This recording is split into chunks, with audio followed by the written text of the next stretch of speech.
আসসালামু আলাইকুম দর্শক, আমি এখন আছি মুন্সিগঞ্জ জেলার লোহজং উপজেলায়।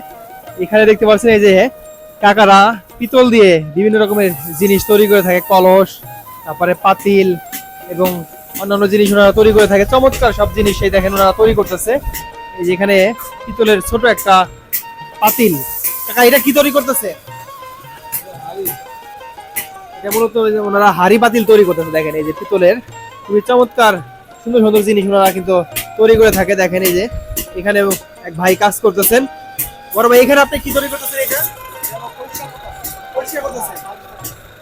আজকে এটা মূলত ওনারা পলিশ করতেছে। দেখেন এই পিতল কি চকচক করতেছে। এখানে সবাই কিন্তু এখানে এই যে কাজ করতেছে। এই যে এখানে একটা কলস ছিল, এটা কেটে ওনারা আবার এখানে এই যে হাড়ি পাতিল ওনারা তৈরি করতেছে। দেখেন এই যে কি চমৎকার ভাবে ওনারা তৈরি করে থাকে। এটা এই যে এখানেও এক ভাই কাজ করতেছেন। ভাই এখানে আপনি এটা কি করতেছেন? পাতিল বানাচ্ছেন না? আপনি কত বছর হলো কাজ করেন?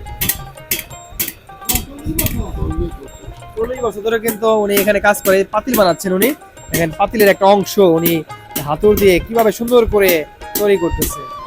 এই যে কয়েকটা প্লেট বানানো আছে, চমৎকার দেখেন কি সুন্দর।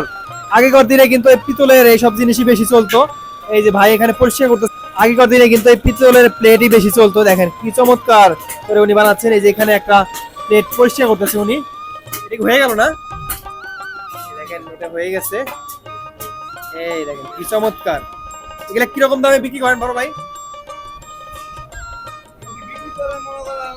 2600-2700 কেজি না?